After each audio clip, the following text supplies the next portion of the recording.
Buenas tardes a todas y todos. Qué ilusión. Otra vez el Toma Conciencia, una nueva entrega en este 2023. Alma, encantado de estar aquí contigo.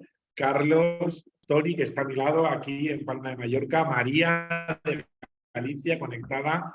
Y Alma, bienvenida también a esta segunda, bueno, ya no sé cuántas ediciones llevamos, pero la edición 2023. Pues desde el 2017 que empezamos. 2017, Estamos con el coche viajando por España.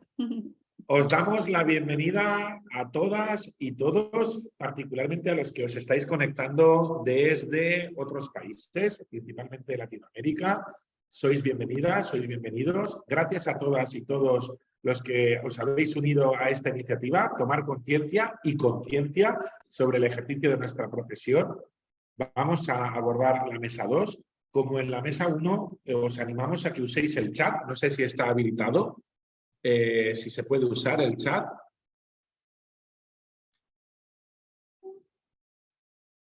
A ver. Sí, el chat está habilitado. Si no me equivoco, podéis escribir.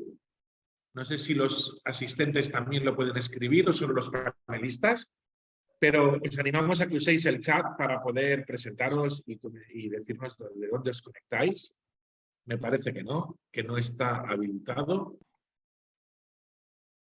Javier, nuestro técnico, si puedes ir al chat, que tienes una flechita, al lado hay 3 puntos y puedes abrir la opción y podrás habilitar el chat para todos los asistentes a este webinar. Bien, para nosotros es un placer volver a estar con todas y todos vosotros en esta nueva entrega de El Toma Conciencia. Le voy a dar la palabra a la presidenta del Consejo General, Alma Palau, para que pueda dar unas palabras de bienvenida. Alma. Giuseppe, he saludado antes a la gente, yo creo que ya estaba. Vale, eso perfecto, que te decía perfecto. en el intermedio, que yo Vale, ya he saludado y ahora... Yo es que acabo de entrar. Aprovecho Bueno, para saludar. Pues en nombre del Patronato de la Academia, agradecer el apoyo y la colaboración del Consejo para hacer este webinar, estas 2 mesas en el Toma Conciencia. Agradeceros a los ponentes de esta mesa el esfuerzo en haber grabado las ponencias y también agradecer a nuestra moderadora, María González, presidenta del Colegio de Galicia. Bienvenida, María. Gracias, Giuseppe. Bueno, yo os pido, es mi primera vez en estos menesteres, ya decía, creo que la mesa anterior el listón quedó bastante alto, entonces os pido paciencia por si la moderadora en algún momento no sabe moderar. Bueno, no, Bien, muchas gracias por permitirme participar. Ahora sí que nos han habilitado el chat, así que genial. María, te voy a dar la palabra para que puedas dar unas palabras de bienvenida y ya empezar con la presentación de los ponentes. La primera ponente será Alma Palau. Y simplemente recordar a los asistentes el canal del chat para presentaros, para hacer comentarios de lo que está sucediendo y el canal de preguntas y respuestas solo para hacer preguntas a los ponentes. María, tienes la palabra. Vale, muy bien, gracias, Giuseppe. Bueno, buenas tardes a todos. Me repito un poco pues, el agradecimiento que hacía Giuseppe en nombre de la Academia, en nombre del Consejo, no solo a los que estáis conectados desde aquí, desde España, sino especialmente a los que están en otros países y los que están al otro lado del charco en América Latina. Yo ya sin más preámbulos ya voy a dar paso a Alma Palau, que es la primera, la que va a intervenir primeramente. No sé si... Ahora nos van a colocar la presentación. Vale.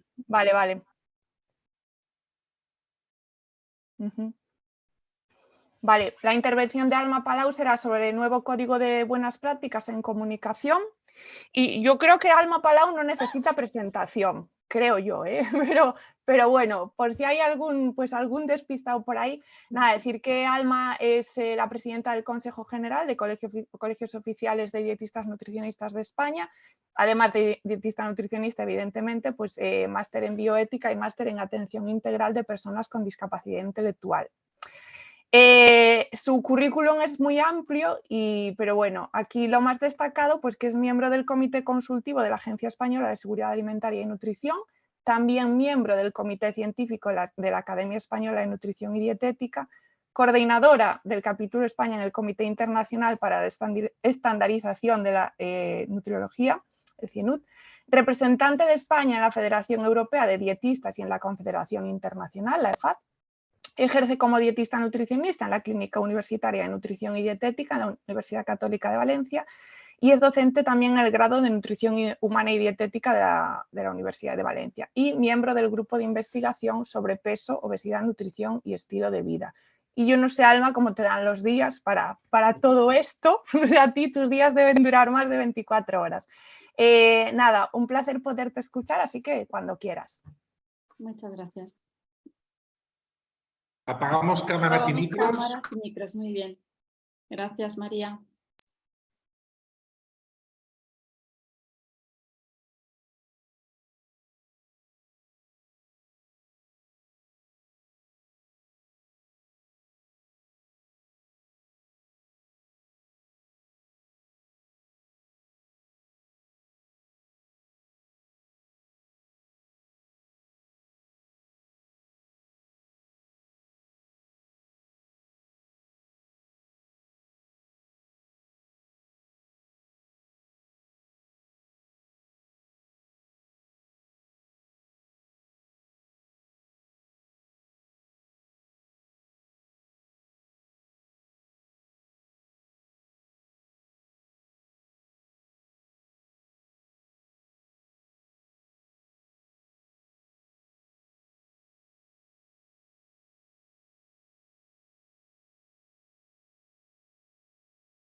Ante todo, gracias por vuestra asistencia al Toma Conciencia 2023 y vuestro interés por los temas que hoy se van a tratar aquí.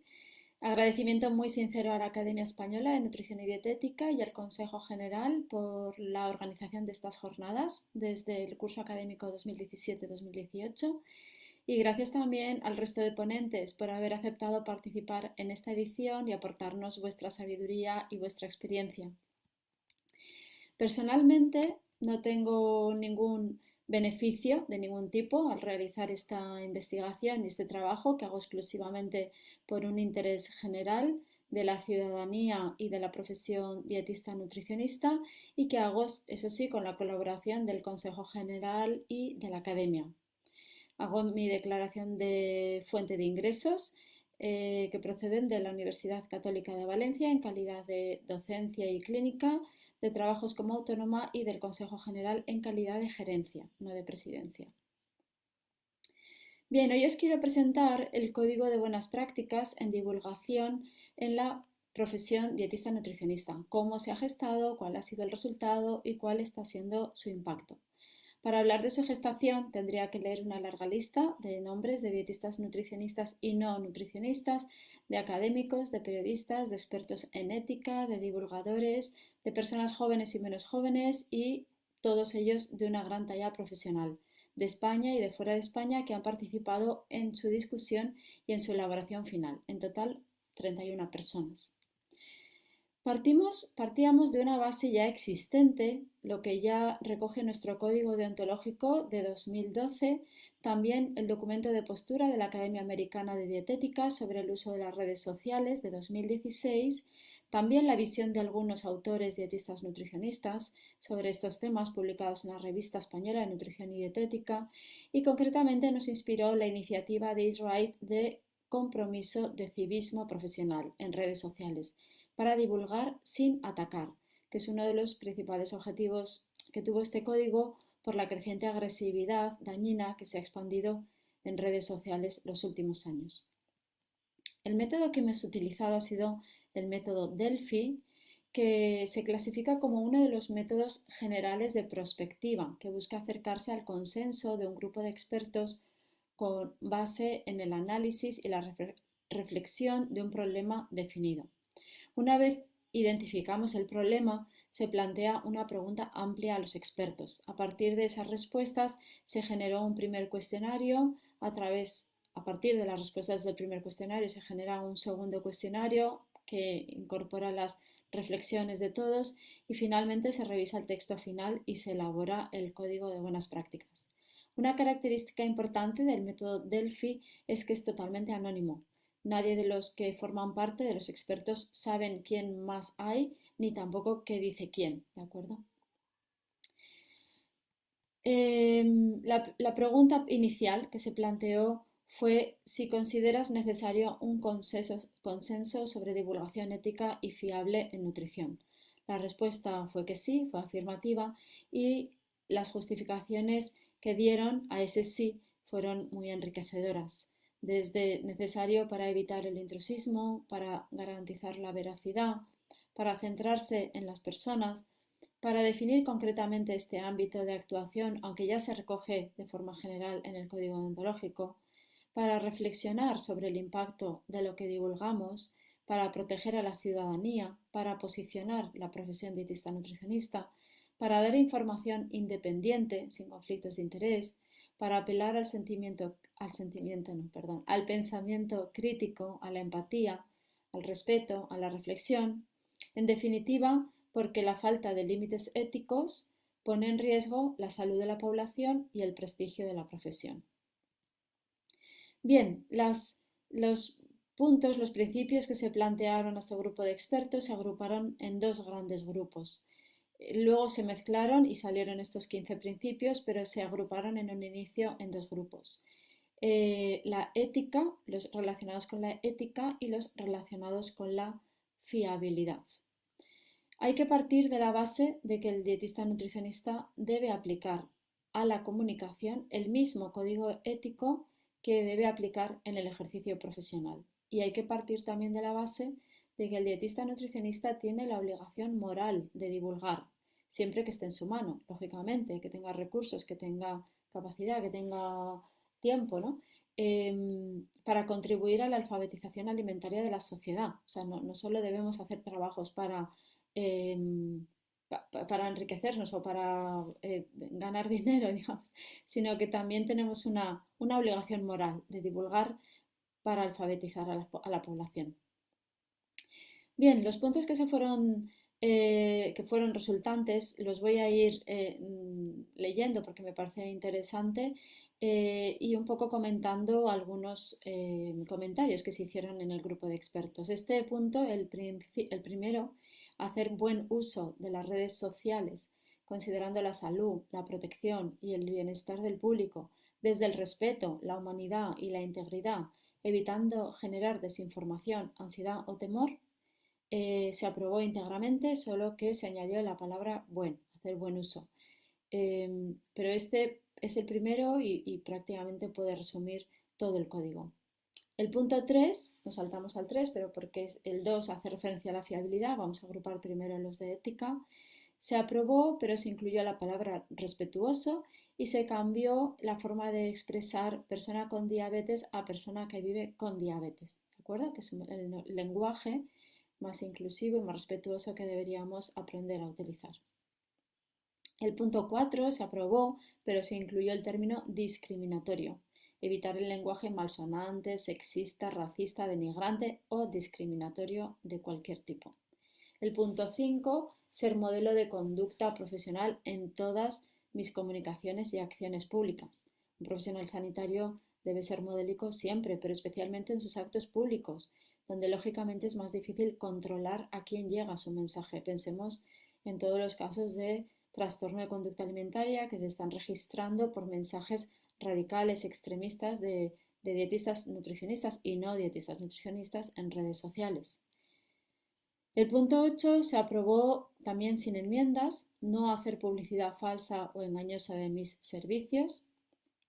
El punto 9, no utilizar ningún dato ni imagen que pueda identificar a cualquiera de mis pacientes, usuarios o clientes sin su consentimiento expreso. Es verdad que con el consentimiento expreso podemos facilitar datos personales y para eso está el consentimiento informado, pero también es cierto que a veces no es necesario decir el nombre o decir a veces explicando la situación, explicando un testimonio, podemos estar dando demasiada información sobre una persona que otra puede acabar identificándola. Tenemos que tener mucho cuidado con esto y también tenemos que tener cuidado con, aunque nos den su consentimiento, pensar hasta qué punto es ético compartir imágenes de torsos, de cuerpos semidesnudos, que al final lo único que pretenden es decir, mira qué bueno soy, qué resultados tengo. No es algo que beneficie realmente a nuestro paciente y no creo que mejore necesariamente nuestro trabajo o que sea necesario hacer esas publicaciones. Hay que pensar dónde está ahí también el límite ético, ¿no? El punto 11 también se aprobó por unanimidad: mostrar respeto hacia mis colegas de profesión, profesionales de otro sector y público en general en todo momento. Esto es elemental.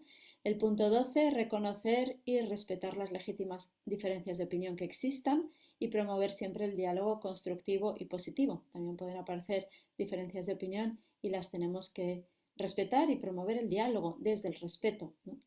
El punto 13 se aprobó, pero modificando la redacción, desalentar y evitar el menosprecio público de mis colegas, incluso cuando no estemos de acuerdo. Podemos estar en desacuerdo, pueden ser incluso colegas que nos han atacado, pero en ningún caso está justificado que nosotros les ataquemos y tampoco que alentemos a que otros lo hagan. Es más, nuestro deber es desalentar y evitar ese menosprecio público de cualquier colega. Y el punto 14 y el 15 estaban en un único punto, pero finalmente se decidió separar para dejar claro muy bien los dos aspectos. Por un lado, no acusar públicamente a ningún colega basándome en conjeturas, suposiciones o razones personales. Eso por supuestísimo, una razón personal nunca puede ser motivo para acusar a nadie. Pero en el último punto, la redacción inicial decía: en caso de tener pruebas evidentes, haré las denuncias por los cauces apropiados antes de exponerlo públicamente. Sin embargo, todo el grupo de expertos estuvo de acuerdo en que se debía cambiar y se debía redactar de este modo. En caso de tener pruebas de una conducta profesional reprobable, haré las denuncias por los cauces que permiten los órganos colegiales y en todo caso nunca lo expondré públicamente.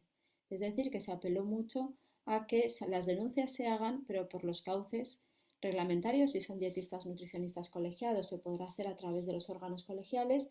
Si no lo son o son terceras personas, se podrá hacer también directamente en las autoridades competentes, pero nunca públicamente. Bueno, respecto a la fiabilidad de los contenidos, ¿no?, que también es un aspecto ético, el asegurar la fiabilidad. Lo que es evidente, todos nuestros contenidos divulgativos basados en la evidencia científica. Y, lo resalto, evitar, en primer lugar, evitar los sesgos, las opiniones personales, las creencias.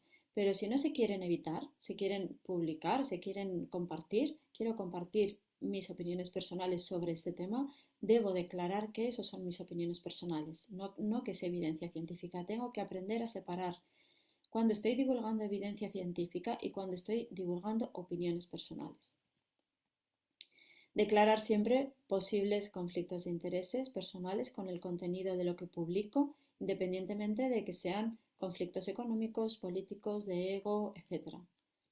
En el caso de promover o respaldar productos, de artículos, métodos de lo que sea, no hacerlo de forma engañosa o interesada.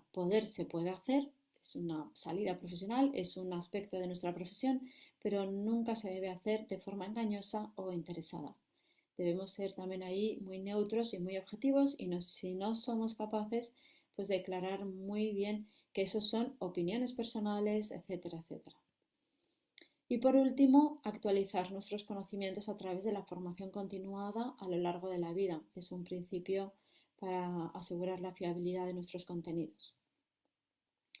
Bien, si hablamos del impacto que ha tenido este código de buenas prácticas, podemos hablar de una primera fase, de noviembre a enero, más o menos, que es cuando se ha dado el gran número de dietistas nutricionistas colegiados que se han adherido a este código de buenas prácticas. se ha publicado el listado con nombres y apellidos y con su consentimiento para que sea público, que son personas adheridas a este código deontológico, en la página web del Consejo General, concretamente en el apartado que se ha habilitado de dietética, donde aparecen 600 adhesiones actualmente, y otro listado donde aparecen los que no están colegiados y también pueden unirse los estudiantes en nutrición humana y dietética, otras profesiones sanitarias, otras profesiones de otro tipo, y que no le llamamos adhesión sino apoyo a este código, y que animo a que todos los presentes, pues que no lo hayáis hecho todavía, lo podáis hacer. Y luego hablamos de una segunda fase de impacto, de una encuesta que hemos pasado en febrero o marzo, preguntando a los dietistas nutricionistas sobre este código que ya conocieron en noviembre. Más del 90% opina que publicarlo en redes sociales o ponerlo visible en la consulta daría credibilidad y confianza a sus seguidores y a sus pacientes. Y esto pensamos que es un dato muy positivo y que es importante tenerlo en cuenta porque era uno de los objetivos de este código, que aumentar la credibilidad y la confianza de los pacientes y de los seguidores. Aunque solo un 60% reconoce haberlo visibilizado de este modo, ¿no? Y entre las iniciativas, pues también es relevante señalar que la más propuesta por todos es la formación. Y aquí quiero resaltar que tanto la Academia Española de Nutrición y Dietética tiene formación acreditada en este ámbito, como la EFAD tiene en su plataforma e-learning abierto una formación de uso de redes sociales por parte de dietistas nutricionistas. Y otras propuestas que quiero resaltar que se han hecho en esta encuesta por parte de los colegas y que estamos estudiando y que tendremos en consideración son, por un lado, editar el logotipo de dietética con el nombre del dietista nutricionista. Esta es la propuesta, pero creo que no es muy adecuada, ya que ya tenemos un logo de nuestra profesión, del sol con la espiga, el olivo, que sí que podemos editar con nuestro nombre y podemos utilizar como una marca, reconociendo de esta forma que somos dietistas nutricionistas colegiados, pero sí que pienso que se puede trabajar este logotipo de dietética al que se le podría añadir una leyenda de dietista nutricionista colegiado adherido a este código y que los dietistas podrían publicar en sus páginas web o en sus publicaciones. Otra propuesta que se ha hecho muy interesante es elevar este consenso a instancias internacionales y validarlo para dietistas nutricionistas a nivel internacional. Y otra propuesta también muy interesante es que se ponga el foco tanto, denunciando ante las autoridades competentes los perfiles de intrusos y ante las organizaciones colegiales los perfiles de dietistas nutricionistas que incumplen este código. Bien, vamos a terminar ya la presentación. En el turno de preguntas podéis preguntar y podemos hablar de lo que queráis, pero quería terminar mi presentación diciendo que una mentira no se convierte en verdad, aunque se repita 1000 veces, que las redes sociales deben servir para divulgar la ciencia, no para crearla, y que no hay que fijarse solo en qué se dice, sino también en quién lo dice. Pues muchas gracias por vuestra atención y quedo a vuestra disposición en el turno de preguntas.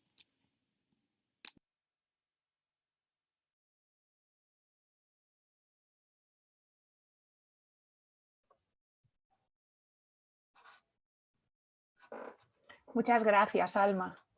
Muchas gracias, muy interesante. Yo creo que esto luego en el turno de preguntas seguramente va a generar un poquito de debate porque, bueno, las redes sociales sabemos que son armas de doble filo y bien utilizadas están muy bien, pero bueno, si se hace un mal uso, pues bueno, vamos, ya no solo el daño que se puede causar a pacientes, sino también daño, bueno, entre compañeros de profesión. Así que nada, muchas gracias. Luego veremos el debate que genera. Vamos a pasar al siguiente protagonista de esta mesa, que es Giuseppe Rusolillo. A ver si nos cargan aquí. Vale. Yo creo que igual que a Alma, Giuseppe ya lo conocéis todos, que además de dietista nutricionista, él es doctor por la Universidad de Navarra, máster europeo en nutrición y metabolismo por la Facultad de Farmacia de la Universidad de Navarra, es profesor de alimentación hospitalaria en la Facultad de Enfermería y de Alimentación y Cultura de Ontología Profesional habilidades culinarias y dietética en la Facultad de Nutrición de la Universidad de las Islas Baleares. En 2012 entra en la junta directiva de la ICDA y en 2019 funda, junto con otros compañeros, la Alianza Iberoamericana de Nutricionistas. No solo eso, sino también en el 2017 fundó la Academia Española de Nutrición y Dietética, constituyendo un cuerpo de académicos formado por 103 doctores y catedráticos. Y desde entonces, pues bueno, ha trabajado en la máxima cualificación académica a través de la formación a lo largo de la vida, así como en el avance de la nutrición y dietética basada en la evidencia, la deontología profesional y libre de conflictos de intereses. Giuseppe, cuando quieras. Gracias. Cerramos cámaras y micros.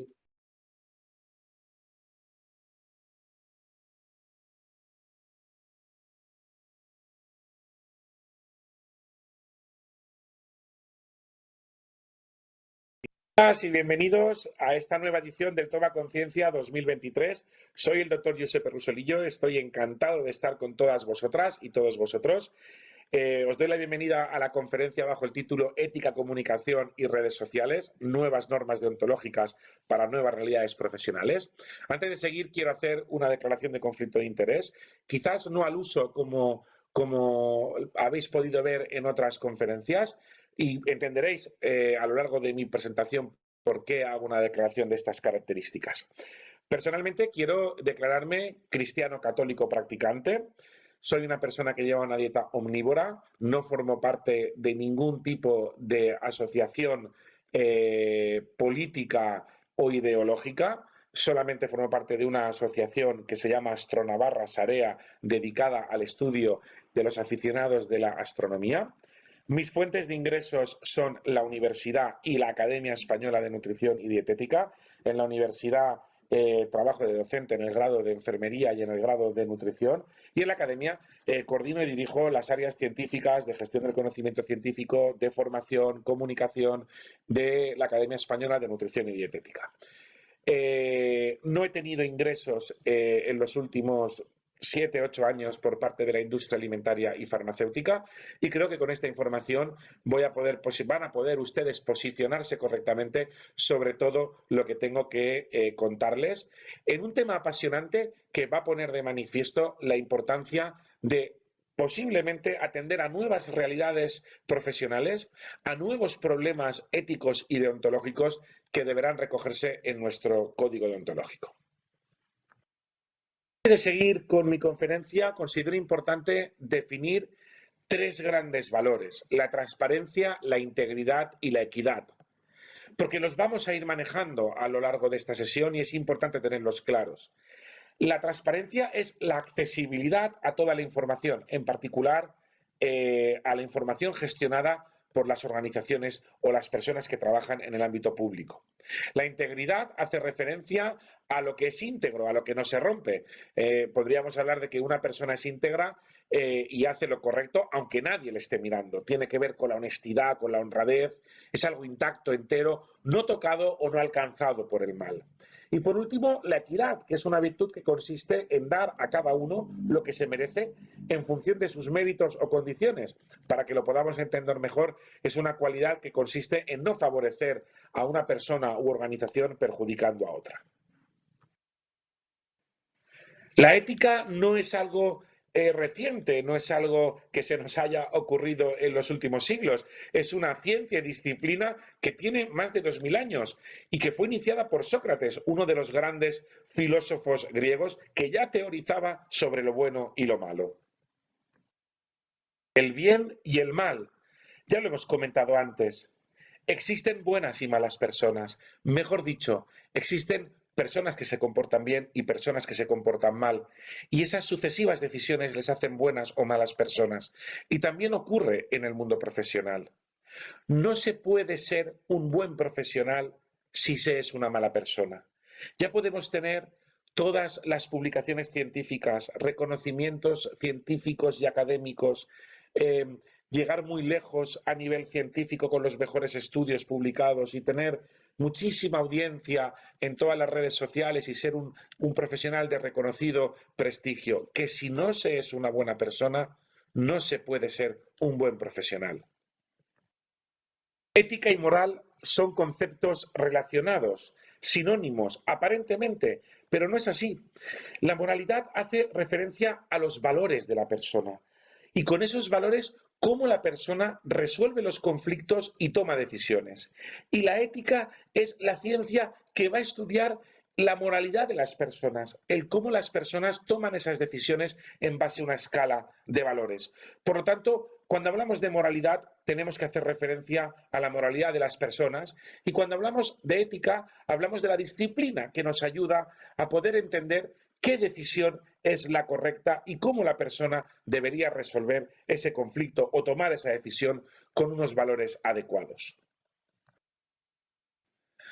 La deontología profesional es una ética aplicada, aprobada y aceptada por los profesionales, que tiene implícito un código de conducta y que además va a tener una tipificación de infracciones, un sistema de recepción y análisis de consultas, propuestas y quejas, un procedimiento de enjuiciamiento sobre una mala conducta y, si procede a aplicarlo, un sistema de sanciones. Por lo tanto, la deontología profesional como rama de la ética tiene que ser esos mínimos valores éticos que consensuamos entre el colectivo de profesionales, por debajo de los cuales, si los infringimos, es necesario que haya una fracción pareja para corregir el comportamiento de ese profesional. ¿Quién elabora los códigos deontológicos? Pues los consejos generales. Principalmente en la ley de colegios profesionales se establece esa función a los consejos generales. Y son los consejos generales que deben someter a consulta pública esas normas mínimas que van a formar el código deontológico. Recientemente, un autodenominado Consejo General ha tenido la valentía y la imprudencia de sacar un código deontológico en base a lo que han redactado 4 compañeros de varios códigos deontológicos o éticos de otros países. No. El código deontológico son unas normas mínimas que deben ser consultadas al colectivo de profesionales. Uno no puede sacarse un código deontológico de la manga. Tiene que ser consultado y aprobado. De ahí que el código deontológico que presentaremos hoy es un código que fue sometido a consulta pública durante 2 años a todas las dietistas nutricionistas de este país, en varias fases de consulta pública, con la supervisión de expertos y catedráticos de ética y bioética y finalmente con la aprobación y votación de lo que de aquel momento era la Asociación Española de Dietistas Nutricionistas. Ese código es el que sigue vigente hoy y con toda seguridad deberemos someterlo a revisión, por supuesto, pero ese código fue reconocido, elaborado, consultado y aprobado por un colectivo de profesionales. No podemos dictar normas deontológicas a nuestro juicio. Un colegio o un consejo no puede publicar un documento de lo que considera que son los mínimos. Tiene que ser un proceso de consulta pública con transparencia, votado y aprobado y enmendado y revisado por expertos. El código deontológico va a tener una potestad normativa y sancionadora. Es decir, con el código deontológico, las personas o los profesionales que infrinjan esas normas van a tener pareja una sanción y se va a tener que celebrar un enjuiciamiento con todas las garantías. Es decir, se tendrá que valorar con objetividad lo que ha sucedido y si se considera sancionado ese profesional, imponer la sanción correspondiente. Por lo tanto, no deberíamos confundir lo que es un código ético con un código deontológico. Un código ético es un conjunto de normas que no están normalizadas, no son exigibles. Habla de los máximos, a lo que podemos aspirar, a lo que deberíamos aspirar para un correcto comportamiento. Sin embargo, un código deontológico es un conjunto de normas de buen comportamiento que se puede exigir al profesional. Es el conjunto de normas que debemos cumplir como mínimo. No es como el máximo del código ético. El código deontológico habla de los mínimos, por debajo de los cuales, si infringimos esas normas, existe una sanción pareja. Este es el código deontológico elaborado durante más de 10 años, que fue sometido a consulta pública a través de muchísimas consultas a muchísimas nutricionistas que finalmente fue revisado por un equipo de expertos en ética y en bioética y se sometió a exposición pública para finalmente aprobarse en las asambleas generales de las organizaciones vigentes en aquel momento. Este es el código que hoy sigue vigente y que posiblemente necesite una revisión y una actualización. Las 4 grandes características de un código deontológico es la autorregulación, es decir, debe ser aprobado y autorregulado por todos los profesionales. No sirve que alguien decida por todos cuáles son esas normas mínimas. Tiene características de legalidad. Cuando hay ausencia de normativa que puede regular un comportamiento o una decisión, lo que dictamine el código deontológico puede ser interpretado como ley. Ya hay muchas sentencias a ese respecto, que cuando no ha habido normativa que aplicar, el código deontológico ha sido usado por los tribunales de justicia para poder sentenciar. Debe hablar de la tipicidad, debe recoger claramente cuáles son esos mínimos y qué sanciones vienen parejas para cada una de las infracciones, y se le debe dar publicidad. Es fundamental que los colegios y asociaciones y que el Consejo General y la Academia continuamente demos publicidad a nuestro código deontológico. Uno de los principales retos a los que se enfrentan los profesionales es el manejo de los conflictos de intereses para poder ejercer una profesión de forma transparente e íntegra. Un conflicto de interés es un interés secundario que pueda influenciar en nuestra decisión o actuación de cara a un interés primario. Tengo que tomar una decisión u opinar sobre un tema y algo externo, algo secundario, me está condicionando. No es algo malo, es algo propio de la condición humana. Todas nosotras ahora mismo estamos teniendo en estos momentos conflictos de intereses con nuestra familia, en el trabajo, en la vida profesional, en muchísimos ámbitos, y son precisamente esos conflictos de interés los que nos hacen evolucionar como civilización humana. Tener un conflicto de interés no es algo negativo, bajo ningún concepto. El problema es cuando se tiene y se oculta. Lo importante de los conflictos de interés es detectarlos a tiempo y poderlos gestionar con transparencia, pero cuando se ocultan es cuando generan un problema. Tal es así que un conflicto de interés que no se declare correctamente puede provocar una mala práctica del profesional. Y esto nos lleva a una conducta científica inadecuada. Por lo tanto, el conflicto per se no es algo malo, pero un manejo incorrecto o no ser declarado un conflicto de interés puede provocar una mala práctica profesional o una conducta científica inadecuada. Existen muchos tipos de conflicto de interés: el conflicto de ego, el conflicto de competitividad, el ideológico o político o el económico. Veremos algunos ejemplos. El conflicto de ego es un conflicto relacionado con el ego de las personas. Cuando un profesional realiza juicios de valor o declaraciones públicas y distorsiona la verdad o oculta parte de la información para satisfacer su ego, con el único objetivo de ganar más prestigio y mayor popularidad, es cuando se incurre en un conflicto de ego. Por eso es importante hacer una primera explicación de lo que es la ética, la moral, el código deontológico, la transparencia, la equidad, la integridad, los conflictos, para poder entender lo que está pasando en redes sociales, que es dramático. ¿Cuántos de ustedes están viendo que muchos profesionales están haciendo acusaciones o argumentaciones o juicios de valor, quitando parte de la información de forma interesada para perjudicar a un compañero o una organización y así ganar mayor credibilidad?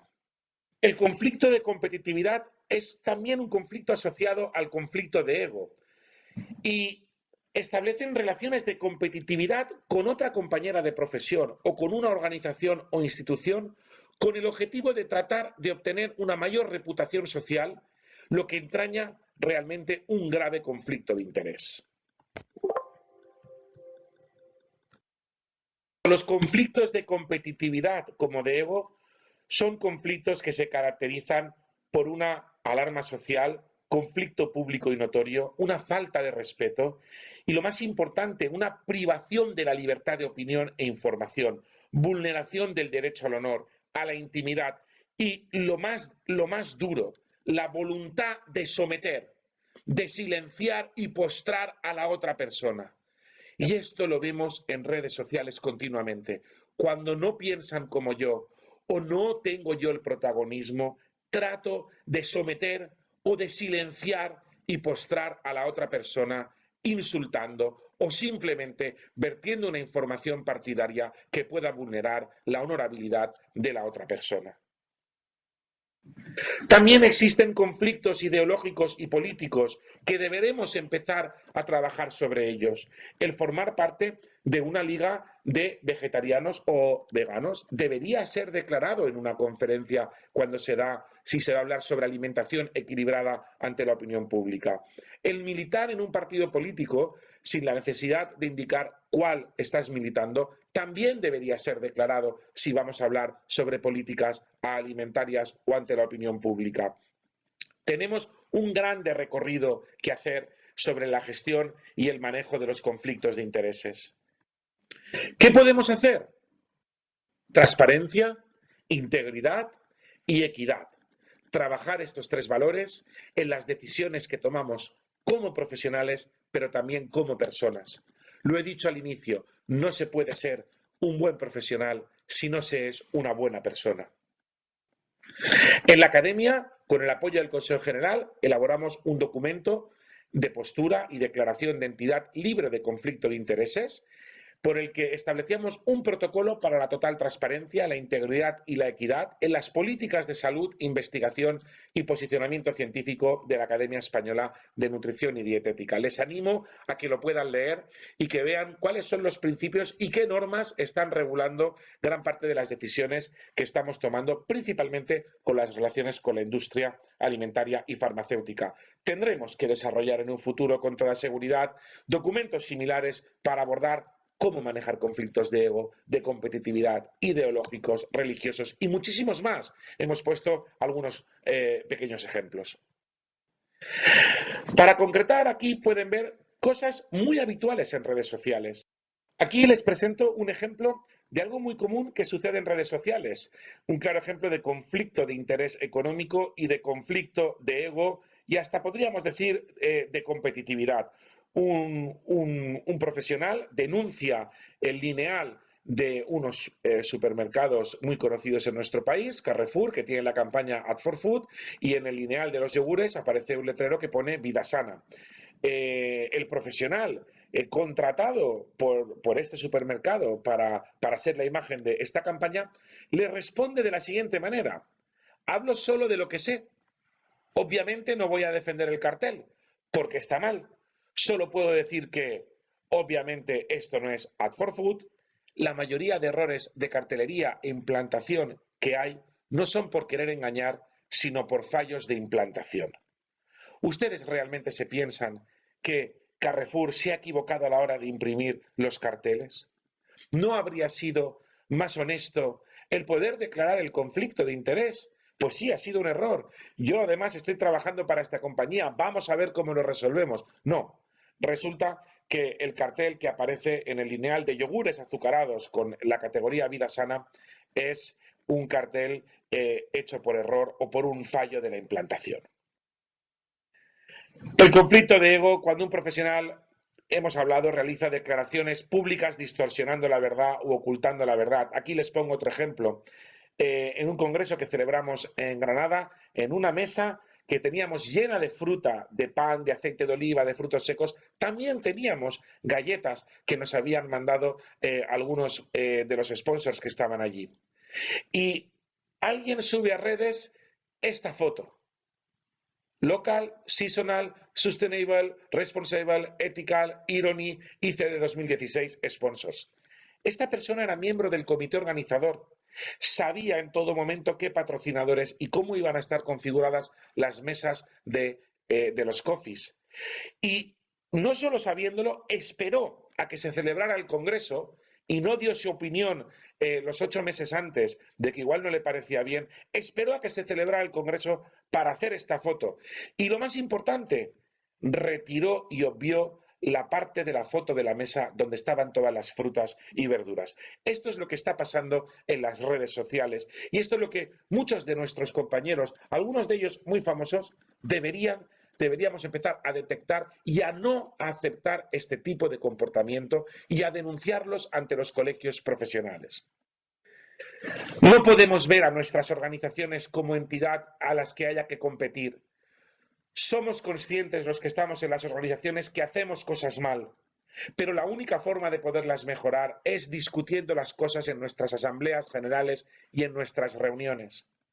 Acusar a un colegio, a un consejo o a una institución científica de algo que hace mal en redes sociales no busca bajo ningún concepto la mejora de la institución, sino más bien tratar de vulnerar el honor de la organización para ganar yo más credibilidad, más prestigio social, más followers y más dinero en mi cuenta corriente. Si queremos construir una profesión entre todos, hagámoslo discutiendo las cosas en los lugares adecuados. Y muy posiblemente, si no nos hacen caso, si realmente no hemos sabido o no han sido capaces de darnos una respuesta, recurrir al ámbito público, pero no usar el conflicto de competitividad para yo poder ganar más credibilidad a costa del honor de personas u organizaciones. Esto genera mucha soledad y muchos problemas emocionales de muchas de nuestras compañeras que tienen miedo a pronunciarse o a dar su opinión en redes sociales, a decir que trabajan en la industria alimentaria o simplemente a contradecir al Nutriestar o al nutricionista famoso de turno que podamos encontrar en nuestras redes sociales. Porque todos somos iguales y porque lo que realmente nos puede hacer tener mayor credibilidad son las publicaciones científicas, son nuestros trabajos científicos, nuestra formación académica, no la capacidad que tenga yo de poder tener más o menos seguidores en una red social. Dejemos de maltratarnos, por favor. Es importante que las dietistas nutricionistas hagamos un cambio. Intentemos no lanzar mensajes radicalizados que fomenten la violencia ideológica. Hagamos entre todas una profesión más transparente, más íntegra y más justa. Y por favor, únanse a la campaña dietética promovida por el Consejo General y también por la Academia. Es una campaña en la que queremos decir basta a todos estos comportamientos inadmisibles que dejan a nuestra profesión muy cuestionada delante de otras profesiones y sobre todo ante la ciudadanía. Muchísimas gracias.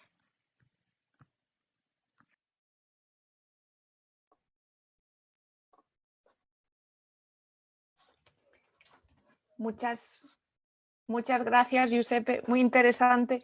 Yo creo que más de uno y de dos, por no decir muchos de los que están al otro lado de la pantalla, seguramente en algún momento de tu intervención se han sentido identificados. Así que... Gracias, María. Sí, muy interesante.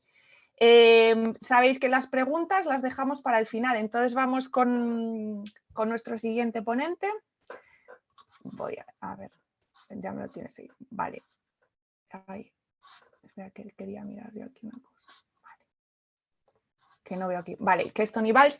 Él es licenciado en Derecho en la Universidad de las Islas Baleares, máster en Práctica Jurídica, máster oficial en Derecho Concursal, mediador en el ámbito civil y mercantil de la Asociación Europea de Arbitraje, el Colegio de Economistas de las Islas Baleares y el Colegio Oficial de Titulados Mercantiles y Empresariales de Baleares. Además, participa en las jornadas sobre blanqueo de capitales. Voy a leer los cargos, ya que están aquí también, la verdad que son un montón. Es colegiado en Ilustre Colegio de Abogados de las Illes Balears, vicepresidente de la Asociación de Jóvenes Abogados de Baleares, actual secretario de la Fundación Academia Española de Dietética y Nutrición, docente de la parte jurídica del máster en Industria Náutica, miembro del despacho Bufete Jurídico 3 de Leyes, socio fundador del despacho Valls Despacho de Abogados y actualmente letrado del Consejo General de Colegios Oficiales de Dietistas Nutricionistas. Antonio, yo creo que prepárate que al final a ti te van a caer unas cuantas, me parece a mí. Bueno, preguntas. Preparados para ello. Muchas gracias. Venga, cuando quieras. Gracias.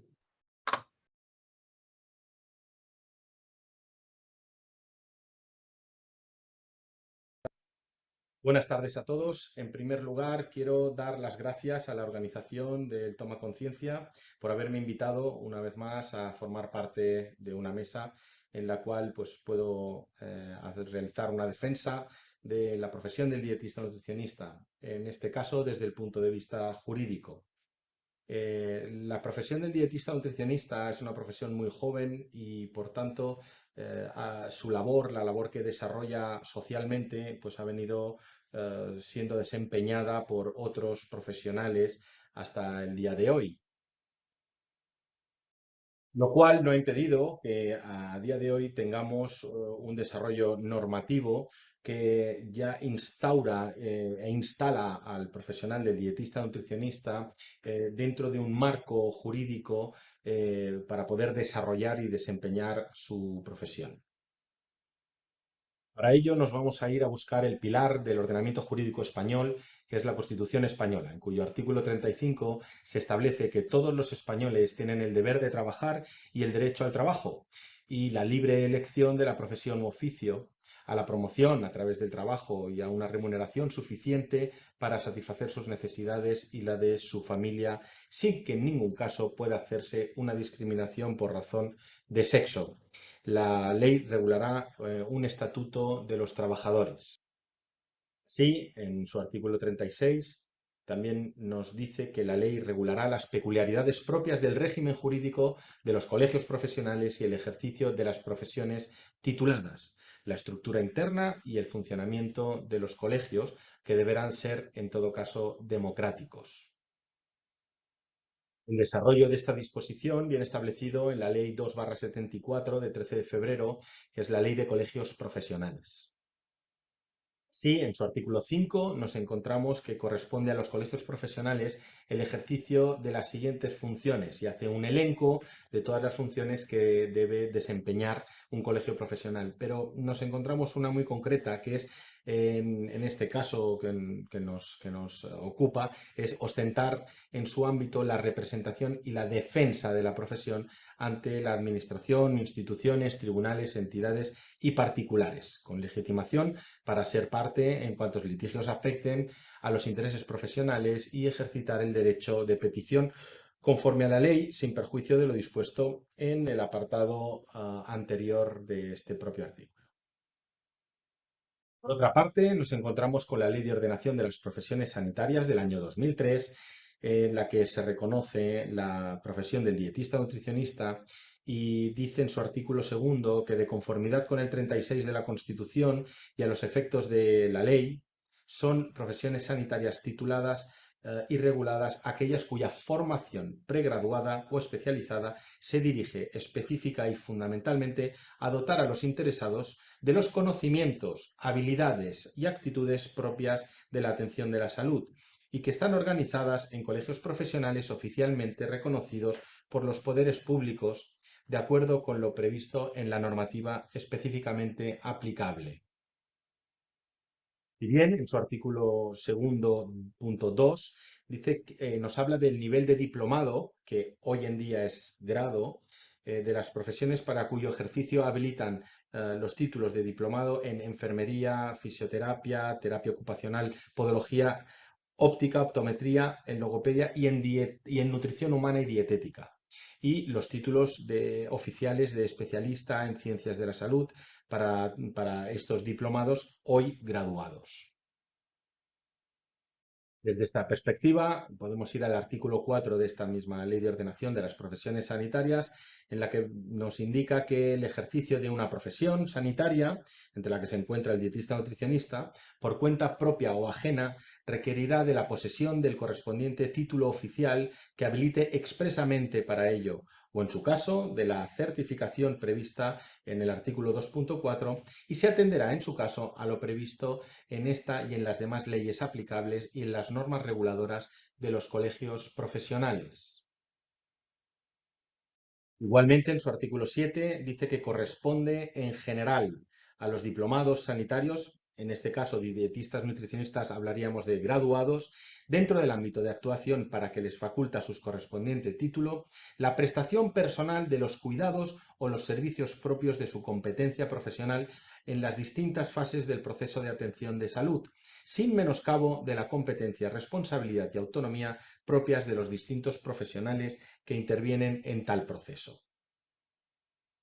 Continúa este artículo estableciendo que sin perjuicio de las funciones que de acuerdo con su titulación y competencias específicas corresponda desarrollar a cada profesional sanitario, ni de las que puedan desarrollar otros profesionales, son funciones de cada una de las profesiones sanitarias las siguientes.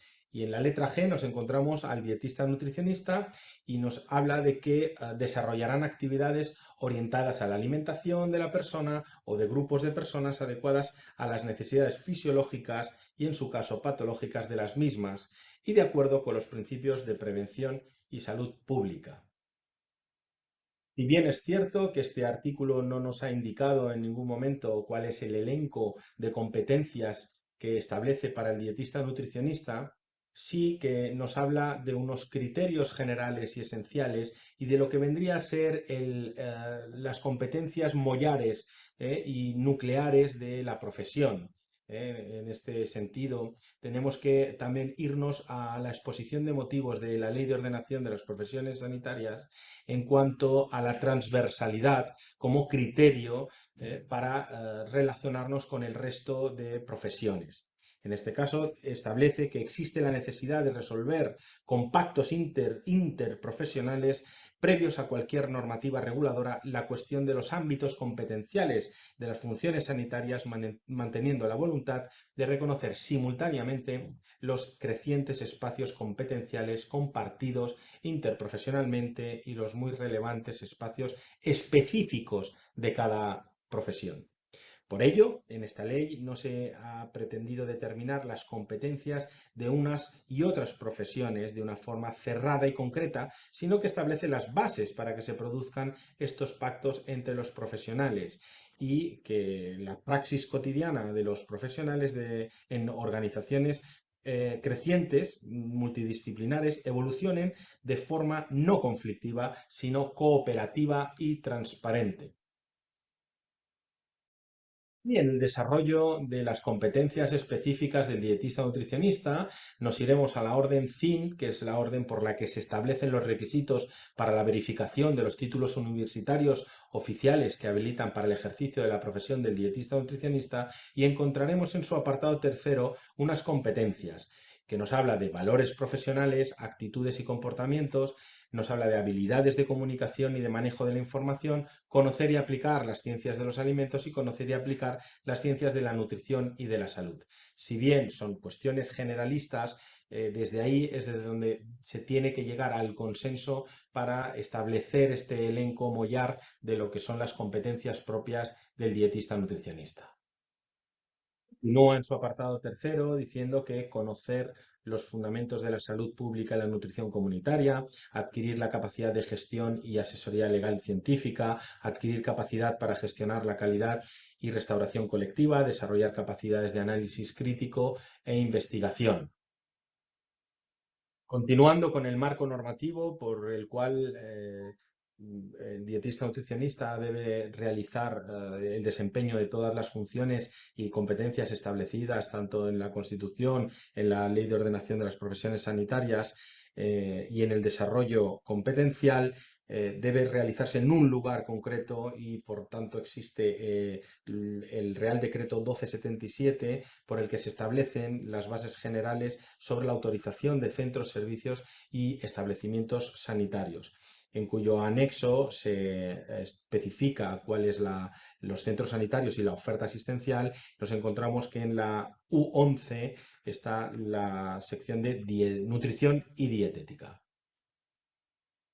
Por tanto, a modo de resumen, podemos decir que el marco normativo establecido para el ejercicio de la profesión del dietista nutricionista queda establecido en la Constitución española, en la Ley de Colegios Profesionales, en la Ley de Ordenación de las Profesiones Sanitarias, en la Orden CIN, que es la orden del grado de nutrición humana y dietética, y dentro del decreto de centros. Estas son normas básicas en las cuales podemos encontrar un poco el desarrollo competencial establecido para esta profesión, sin perjuicio de otro tipo de normativa, que también existente, pero que a día de hoy o en estos momentos no viene a colación.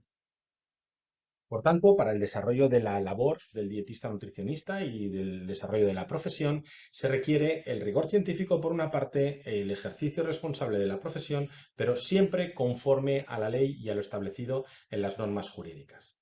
Lo cual no es nada sencillo, porque las normas jurídicas, como hemos visto, no nos establece un elenco concreto de cuáles son las competencias concretas, sino que nos habla de generalidades donde de una manera troncal y mollar nos explica las competencias del dietista nutricionista sin ese elenco, como estoy diciendo.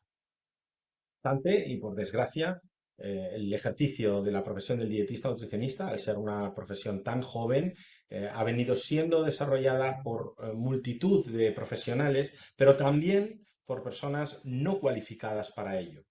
Y esto lo que ha denotado es un incremento en la falta de seguridad en las dietas y en las pautas dietéticas que se dan porque no se respeta lo que es el conocimiento básico y extenso del dietista nutricionista como profesional.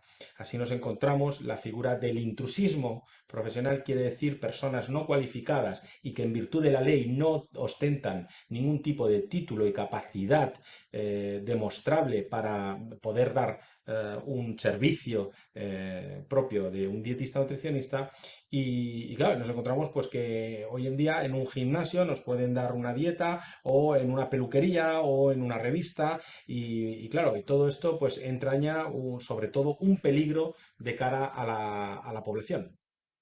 La respuesta que la ley otorga ante estas conductas intrusas es en el Código Penal el delito del intrusismo profesional.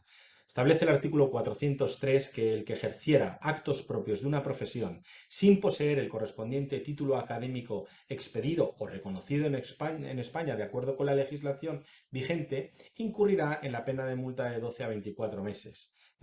Y se impondrá la pena de prisión de 6 meses a 2 años si concurriera alguna de las siguientes circunstancias. Si el culpable además se atribuyera públicamente la cualidad de profesional amparado por el título referido y si el culpable ejerciera los actos a los que se refiere el apartado anterior en un local o establecimiento abierto al público en el que se anunciara la prestación de servicios propios de aquella profesión. Por lo tanto, la conducta del intrusismo profesional la encontramos dentro del Código Penal, pero muchas veces también debemos tener en cuenta que hay profesionales que no son específicamente dietistas nutricionistas, pero sí que están muy cerca de la profesión por ser profesiones de carácter sanitario. En este caso no hablaríamos de un intrusismo por la vía penal, sino que hablaríamos de una falta de legitimidad para poder continuar con este tipo de servicio sanitario. ¿Vale? Por ejemplo, nos podemos encontrar el caso de las farmacias, en el que un farmacéutico sin la titulación correspondiente esté ejerciendo labores de dietista nutricionista.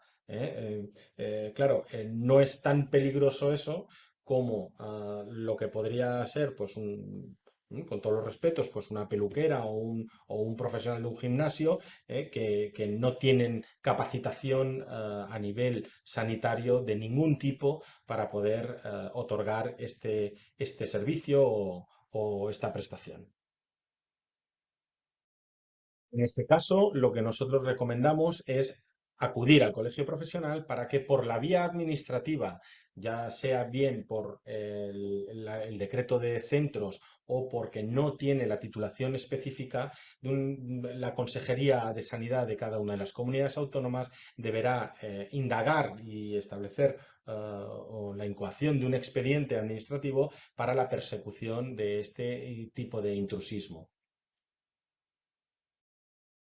Bueno, y como no tengo mucho más tiempo para poder seguir desarrollando este tema, quedo abierto a las preguntas que me podáis realizar y una vez más doy mi agradecimiento a la organización y a todos vosotros por vuestra atención.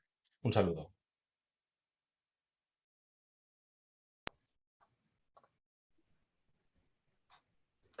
Muchas gracias, Antonio. Como era un poco de esperar, está aquí el chat, las preguntas y respuestas. Bueno, ha empezado ya a surgir algunas dudas. Luego ya al final ya iremos resolviendo. Vamos ya con la última ponencia, con Carlos Yuc. Vale. Él es director técnico y administrador único de Yuc. Aquí me vas a permitir que no sé cómo se pronuncia esto, Carlos. Es muy fácil. Jülich. Jülich, muy fácil, muy fácil.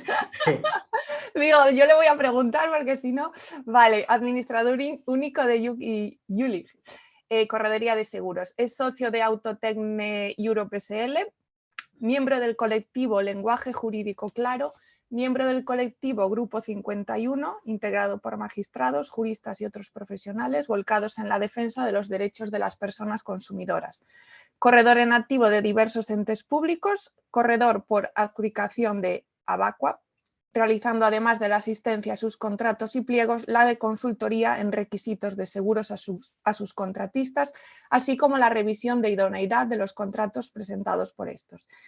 Y además también participa en cursos impartidos a terceros y especialmente a clientes y sus empleados, al objeto de integrar buenas prácticas y cierto conocimiento compartido en riesgos y seguros. Pues cuando quieras, Carlos, adelante.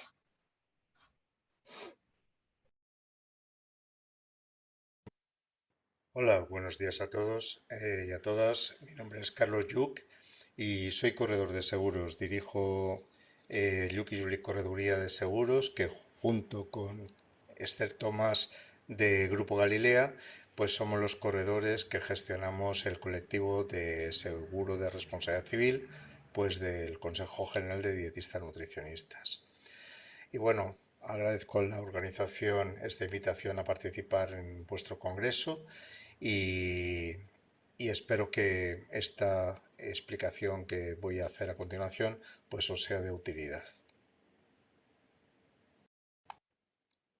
La primera cuestión que debería plantearse alguien a quien le ofrecen o que se plantea contratar un seguro es ¿por qué tengo que hacerlo?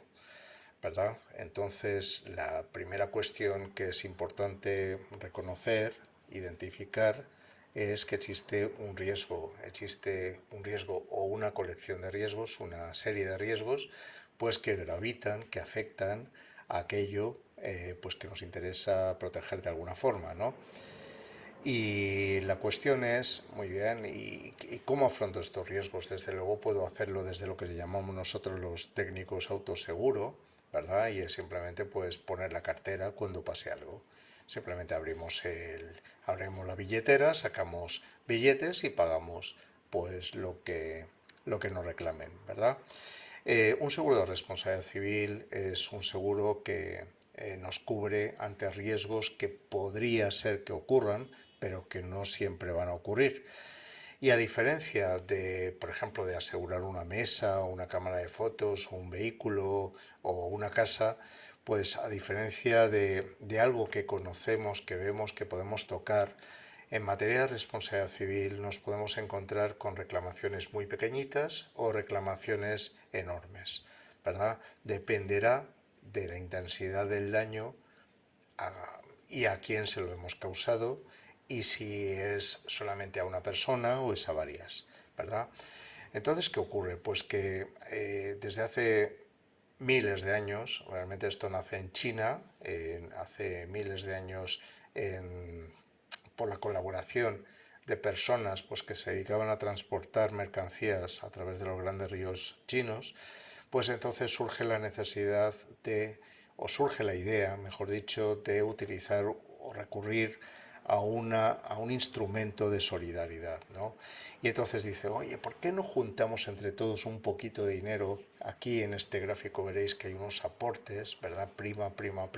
¿Por qué no aportamos todos un poquito de dinero y aquel a quien le afecte el siniestro, aquel que sufra la reclamación, que sufra el daño, pues va a ser aquel que va a tener derecho a cobrar de todos aquellos que hayamos tenido la previsión de acumular dinero para esa contingencia, ¿no?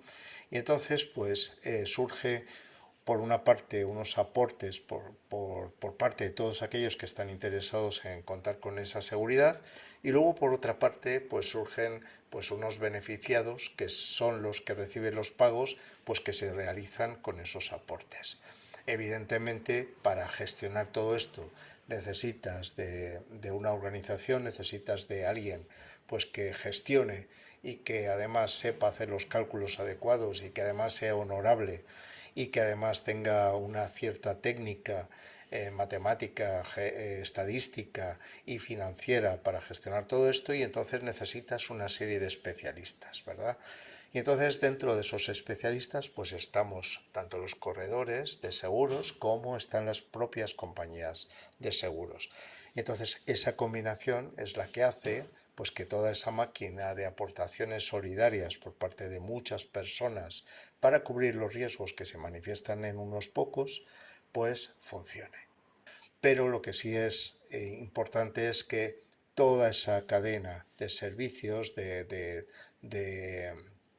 herramientas y de conocimientos se ponga a disposición de ¿qué? Pues por una parte de personas que intentan minimizar el impacto que puede tener en ellas la ocurrencia de un siniestro, mutualizando, es decir, utilizando ese mecanismo de la solidaridad compartida para hacer frente pues a lo que pueda ocurrirles a unos poquitos, ¿de acuerdo?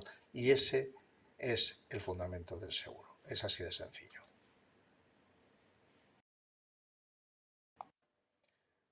A lo largo de la vida, yo llevo 31 años en esto, me he encontrado a muchísima gente que es escéptica. Dice, bueno, pero esto es un pastón, me estás diciendo que tengo que pagar 76 euros. ¡Buf! Venga, bueno, nosotros en el ámbito financiero hablamos de retorno de la inversión, es decir, ¿cuántos años tendría que estar pagando esto para cubrir el riesgo que tengo?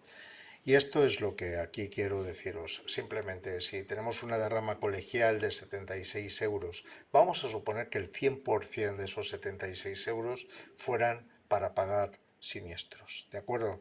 Y tenemos un siniestro máximo cubierto de 1.200.000 euros, es decir, cualquier dietista nutricionista que esté asegurado con nosotros, pues cuenta con esa cobertura, ¿verdad?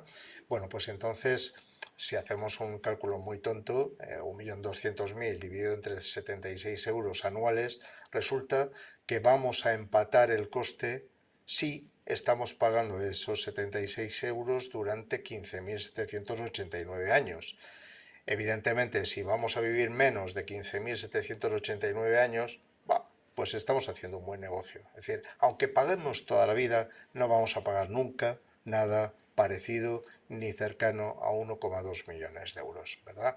Entonces, esto es lo que en finanzas llamamos pues simplemente pues un retorno de la inversión importante. Es una buena inversión, es un buen negocio para el dietista nutricionista pagar 76 euros a cambio de la cobertura de 1,2 millones, pues en principio sí. ¿Dependería de qué? Pues dependería, claro, siempre es igual, es decir, el 1,2 millones no nos dice nada y 76 euros no nos dice nada si no lo contrastamos con la cobertura que estamos obteniendo a cambio, ¿verdad? Porque si el seguro es una birria, pues puede llegar a ser caro, aunque nos diga 1,2 millones porque nunca entrará en juego. Entonces es muy importante combinar esta información financiera con la otra, que es ¿qué nos cubre realmente el seguro?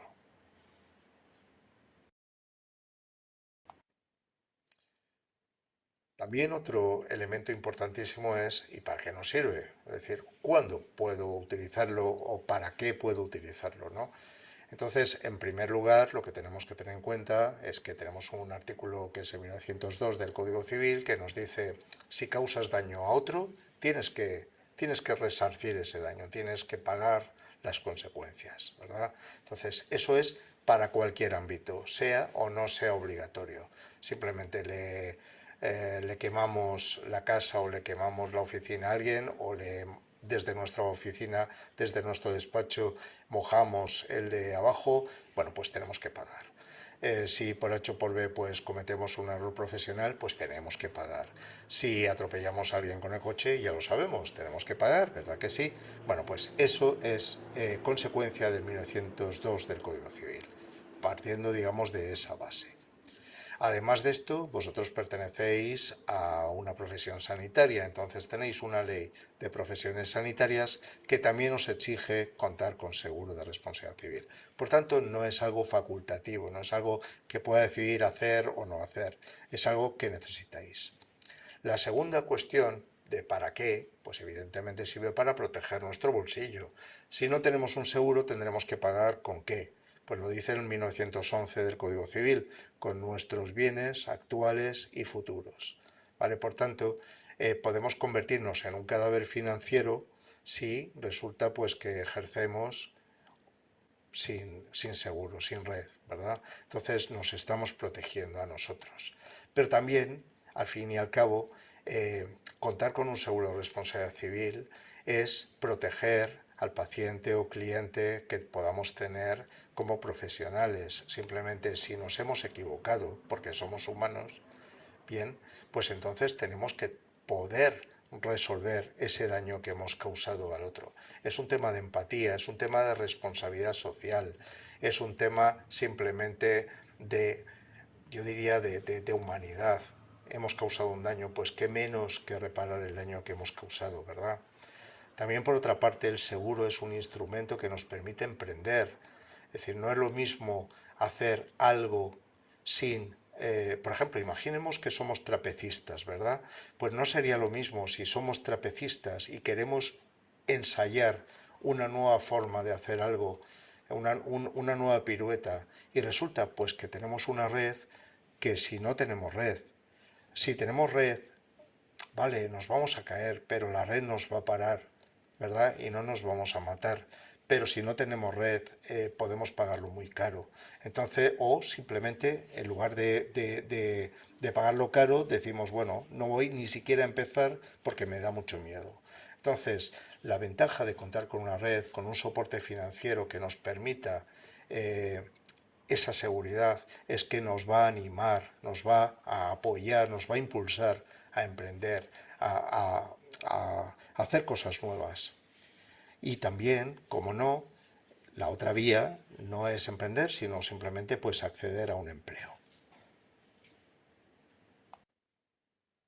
Para elaborar este seguro, nosotros hicimos un montón de reuniones. Yo recuerdo reuniones de días y días con Manuel Moñino, con Giuseppe Rusolillo, también con Alma Palau, ¿verdad? Y hemos tenido pues en cuenta todo lo que es vuestro perfil académico, es decir, desde la consulta privada o clínica, el dietista comunitario y de salud pública, aquel que está operando en el ámbito de la investigación o que está dentro de la industria alimentaria y de la restauración, o aquel que se dedica a la docencia, a enseñar a otros que van a seguir la profesión, ¿no? Pero además de esto también tuvimos en cuenta otras cuestiones que son muy importantes para vosotros. Por ejemplo, quien tenga una consulta, pues le estamos cubriendo la responsabilidad civil de su local. Estamos cubriendo también la responsabilidad civil derivada de errores u omisiones en la implantación de políticas de protección de datos. Estamos cubriendo, por ejemplo, los daños a documentos. Esto es muy importante, por ejemplo, si tenemos, no sé, la evaluación, por ejemplo, de deportistas de élite, que si perdemos esto, pues tendrían que volver a pasar nuevamente por las pruebas médicas, tal vez. Estamos cubriendo, por ejemplo, un fallo en los aparatos que estamos utilizando, yo que sé, desde la calculadora de IMC a la báscula, ¿verdad? Y que nos den una falsa medida y estemos aplicando una pauta equivocada. Estamos cubriendo la defensa penal, porque a veces las cosas no se quedan en el ámbito civil. Nos pueden reclamar, por ejemplo, porque el paciente identifique que, no sé, que hemos invadido su intimidad o que hemos cometido abuso con un menor, algo así, pues la defensa penal estaría ahí. Y luego otro elemento importantísimo que es cuando hacemos actos de comunicación como por ejemplo conferencias. Asimismo nos preocupa también a quién podemos hacer llegar, hasta quién distribuimos nuestro consejo, nuestra recomendación, ¿verdad? Y entonces aquí tenemos identificado toda una serie de mercados, por decirlo de alguna forma, que difieren mucho. Por ejemplo, un paciente es una persona que tiene un problema de salud, tiene también unos datos confidenciales especialmente sensibles, ¿no? Tenemos otro perfil muy distinto que es el de wellness, el cliente que lo que quiere es que le ayudemos pues a tener un mejor estado físico, mejor aspecto, ¿verdad? Tenemos trabajos de consultoría dietética, esto puede desde, yo qué sé, desde el etiquetado en industria, pues a la recomendación, por ejemplo, en un hospital, en un no sé, en un centro escolar, ¿verdad? Y donde las cuestiones son diferentes. Podemos tener ahí, por ejemplo, datos de menores, pues que tengan, por ejemplo, algún tipo de patología o que tengan algún tipo de alergia o de intolerancia, ¿verdad? Y ahí tenemos que extremar el cuidado. Y luego, evidentemente, pues tenemos alumnos a quienes enseñamos a hacer bien las cosas o a hacerlas mal. Esto es algo que hay gente que no lo entiende, pero cuando transmitimos conocimiento, podemos transmitir conocimiento tóxico o intoxicado. Entonces tenemos que ser capaces de responder de esa mala práctica en el aprendizaje de otros, ¿verdad? Y cuando hablo de alumnos, me refiero también a talleres de dietética, es decir, no solamente en el ámbito universitario o en el ámbito, digamos, en el que podáis estar más acostumbrados a ejercer. Las coberturas que nosotros consideramos imprescindibles y las tenéis dentro del seguro, pues son evidentemente ante un fallo en protección de datos, ante daños a expedientes, los daños materiales o personales que podáis causar, errores u omisiones, es decir, en este caso nos hemos equivocado porque le hemos dado al paciente A la pauta del paciente B o hemos olvidado hacer una reseña, algo que, por ejemplo, ese descuido hace que esa persona pues sufra un problema, ¿no? O que no solucione su problema, que es otra forma de generar un problema. Y luego, evidentemente, tenemos la inmensa fuente de conflicto que es la reclamación infundada, que simplemente es aquel que entendió mal la cosa, aquel que no ha interpretado correctamente nuestra pauta, nuestra recomendación, o que simplemente, pues aprovechando que el Pisuerga pasa por Valladolid, pues busca a alguien culpable de sus problemas, ¿no? Bueno, pues todo esto, todo este batiburrillo lo tenemos incluido. Bueno, y me parecía interesante dejar algo para el coloquio, así que ya no os doy más la tabarra. No he venido a vender un producto, sino a que entendáis conceptos, que creo que es lo esencial para vosotros y vosotras y qué es lo que os va a dar realmente un beneficio. Aquí en esta diapositiva os dejo simplemente nuestros contactos, tanto Esther como Carlos somos personas de carne y hueso y estamos para ayudaros. Quienes nos han necesitado alguna vez saben que estamos ahí. Y nada, invitaros a contactar cuando lo necesitéis. Un placer y muchas gracias.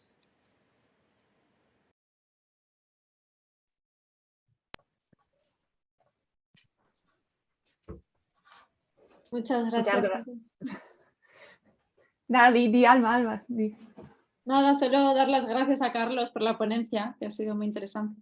Bueno, gracias a vosotros por tener la paciencia de estar aquí a estas horas y de un viernes y escuchando esto.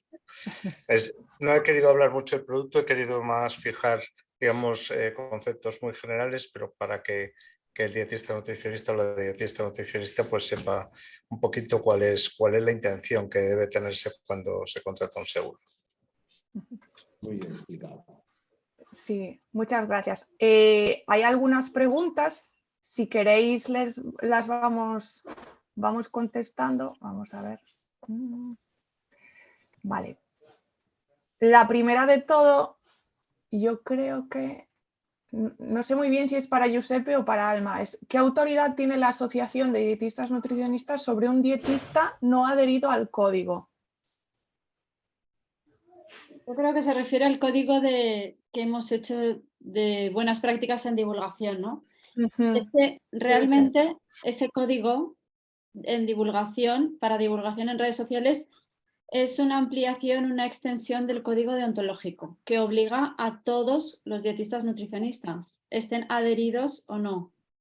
¿Vale? Yo creo que más la pregunta a hacerse sería ¿cómo obliga el código deontológico, que obliga igualmente a un dietista nutricionista no colegiado? Le obliga igualmente, ¿no? Pero a la hora de poder, no sé, emprender una acción, un expediente disciplinario, una acción disciplinaria hacia ese dietista nutricionista no colegiado, pues no sé qué autoridad tiene un colegio si no está colegiado. Pero eso lo puede contestar Antonio Valls. Pero que quiero que quede claro que ese código es parte del código deontológico, es de obligado cumplimiento y así se ha concebido. Lo que pasa es que al hacer un documento de adhesión, de compromiso, lo que buscamos es aumentar la concienciación, la sensibilización, pero obligatorio es para todos, o sea, afecta a todos los dietistas nutricionistas. No sé si alguien está en desacuerdo conmigo de la mesa o queréis añadir algo. Sí, yo quería apuntar a la reflexión que ha hecho Alma, hasta qué punto a un nutricionista no colegiado o no asociado se le puede hacer cumplir el código deontológico. Vamos a ver, uno no deja de ser médico cuando sale de un hospital, lo es las 24 horas del día. Lo mismo sucede con nuestra profesión. Nosotros somos dietistas nutricionistas y no lo dejaremos de ser por el hecho de que salgamos de nuestra consulta, de nuestro trabajo. Tenemos la obligatoriedad de dar cumplimiento a nuestros valores más fundamentales como profesión. En nuestro país no es común, pero en otros países cercanos como Portugal hacen un juramento cuando terminan la carrera. Alma creo que ha tenido la oportunidad de poder estar presente en el juramento de la Orden de los Portugueses. Por lo tanto, tenemos el deber de asistir como profesionales sanitarios en cualquier momento, las 24 horas del día, si estuviéramos en una situación. Lo mismo pasa con el código deontológico. El hecho de que tú no estés colegiado, no estés asociado, no te exime del cumplimiento, porque son los mínimos establecidos por los profesionales y son los mínimos por debajo de los cuales existe pareja una sanción. Por lo tanto, un nutricionista que no estuviera colegiado ni asociado y estuviera infringiendo el código deontológico podría ser denunciado y podría ser, si no por la vía administrativa del colegio de la asociación, por la vía judicial. Los jueces contemplarían ese código deontológico de obligado cumplimiento para ese titulado, siempre y cuando esa persona sea graduada o diplomado en nutrición humana y dietética. Creo, Antonio, perdón, creo que esto nos lo aclararía un poquito la regulación de la ventanilla única de los colegios profesionales, ¿verdad? Es decir, ¿quién puede ser denunciado en la ventanilla única por parte de un usuario o consumidor? ¿Y qué puede hacer un colegio profesional respecto de quien no es colegiado? ¿Te parece? A mí me gustaría que se distinguiera una cosa por la colación de lo que tú dices, Carlos, y es la función pública que tiene un colegio profesional. El colegio profesional también no solamente tiene una conciencia y unos efectos a nivel privado, sino a nivel público. Está cumpliendo una serie de funciones que debería cumplir el Estado, pero como no las cumple el Estado, las cumple a través de los colegios profesionales. Y el hecho del establecimiento de un código ético a nivel jurídico es de obligado cumplimiento, claro que sí. Y todos los dietistas nutricionistas se deben a ellos, aunque no estén adscritos, porque como bien ha dicho antes Giuseppe, es un mínimo para establecer. Todas las leyes siempre establecen que tienen que ser conformes a la moral y al orden público. Son conceptos jurídicos que todos conocemos. Entonces, ¿qué ocurre? Que el desarrollo de las funciones que uno desempeña en la sociedad, pues tienen que estar acogidas y sometidas también a este código ético. Carlos, en base a lo que tú decías, si un ciudadano denuncia en nuestra ventanilla única a un nutricionista que no está colegiado, el colegio tiene la potestad normativa en su comunidad autónoma de actuar en contra de ese nutricionista, esté o no esté. Perfecto. Muchas gracias. Vamos con la siguiente. ¿Qué se precisa para que el Estado español considere como obligatoria la colegiación del dietista nutricionista? Bueno, ahí yo lo que creo es que hay una especie de vacío legal en estos momentos, pero sí que es cierto que las directivas europeas a lo que apuntan es que una serie de profesiones, como pueden ser las sanitarias y algunas otras, sea de obligación el estar colegiado y el pertenecer, y que sobre todo que haya una información pública sobre el ejercicio de la profesión de cada una de estos profesionales en concreto. Pero en estos momentos es cierto que no hay un desarrollo normativo a nivel estatal que obligue. Sin embargo, hay muchas comunidades autónomas que y colegios que se crearon en una fecha concreta, que sí que la colegiación sigue siendo de carácter obligatorio.